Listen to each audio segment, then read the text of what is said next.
19 people have now starved to death in Gaza in just the past 24 hours. And that represents a cruel new phase in Israel's genocide in the Palestinian territory. The UN says it's receiving desperate messages of starvation while aid is stockpiled just outside. Um-e-Kulsoom Shariff reports. Desperate for a bowl of soup. Large crowds gathered to get their first meal in days. They've risked their lives to find something to eat.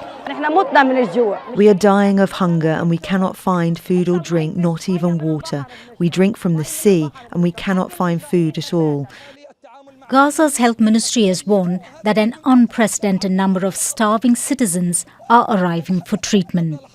But barely functioning hospitals are hardly able to treat the injured, let alone those suffering from malnutrition. We have lived through the first and second uprisings, the wars of 2008, 2009, and 2021. Honestly, we've never experienced such famine. We are truly fed up. Enough is enough. But food isn't the only thing that's in short supply in Gaza. Starving Palestinians also need to risk their lives and often walk long distances to find water to drink. Israel's genocide on Gaza has not only killed nearly 60,000 Palestinians, it's also damaged or destroyed a majority of all water and sanitation facilities. We are sitting in tents just waiting for water, potable water and salty water. My husband used to come, but he got hit with a bullet in his head, and it's still there, so I have to come by myself to get water. Loué Abu Nukhaira, a truck driver from Rafah, has been delivering water since the early days of Israel's war on Gaza. But the extreme summer heat is making an already desperate situation worse. We try as much as possible to help as many people with the water load. We divide it between 3 camps or 2. The situation is difficult for people. There are no barrels and there is nothing people can use. The United Nations is warning mass food deprivation is being normalized in Gaza.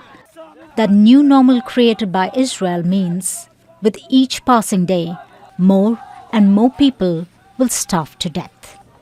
Um-e-Kulsoom Shariff, Al Jazeera. Antoine Renard is the World Food Programme's Palestine representative and country director, and he is joining us from occupied East Jerusalem. Thank you very much for your time. Firstly, your reaction to the increasing number of people, including children, infants, now dying from starvation in Gaza. The World Food Programme has been for now a number of weeks warning of the fact that you are and we are facing starvation currently into the Gaza Strip. You have a level of despair that people are actually ready to risk their life just to reach any of the assistance that actually is coming into Gaza. Just to give you an idea, a kg of wheat flour is currently $100 worth value. People are actually ready to risk their life just to reach assistance. That's where we stand.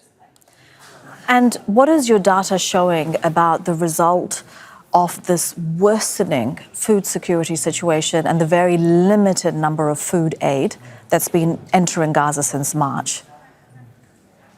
Well, you've got a number of people that currently in Gaza are not able to eat on a daily basis. They practically sometimes eat every 3 days. You start to have people fainting in some of the very limited number of kitchens that are still running. And when I speak about the hot meals, it's just barely boiled water and whatever is left into Gaza related for some of these kitchens to still operate. You've got also soaring number of people facing malnutrition. And we can really see that the situation is really getting to levels that we've never seen ever before. And among those people facing malnutrition, I've seen that there are increasing cases, your data shows increasing cases of severe malnutrition among children who are under just 5 years of age. What impact is this having on children who are so young?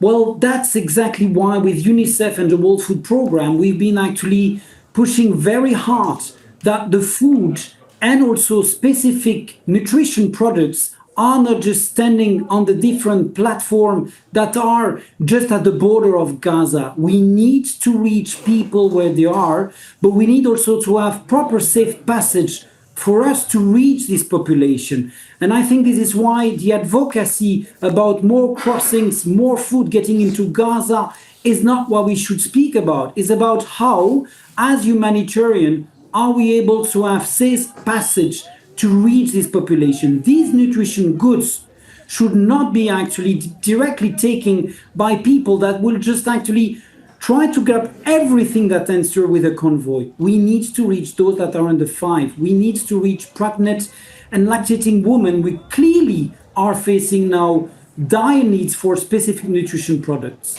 And when you, as the World Food Programme, a UN agency, are trying to reach those people, just yesterday your trucks came under attack from Israeli forces in northern Gaza. Can you tell us what happened then?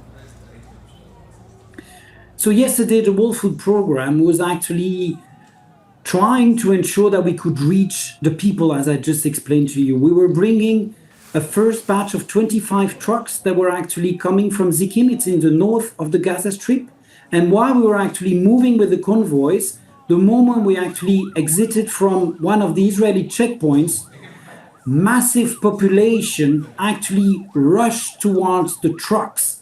It actually underscores how currently people are ready to risk their life, but also lose their life, because they came under gunfire while they were actually reaching the trucks that were just being also supported by our team. Our own colleagues that were also in army vehicle was also hit by some of these shots. This is currently the dilemma that we face. People facing soaring prices, no access to food, that are actually taking desperate,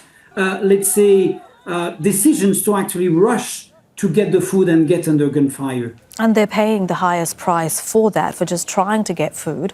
Will the World Food Programme be taking action against Israel for attacking a humanitarian aid convoy? That's exactly what we've been saying and advocating for and reiterating today.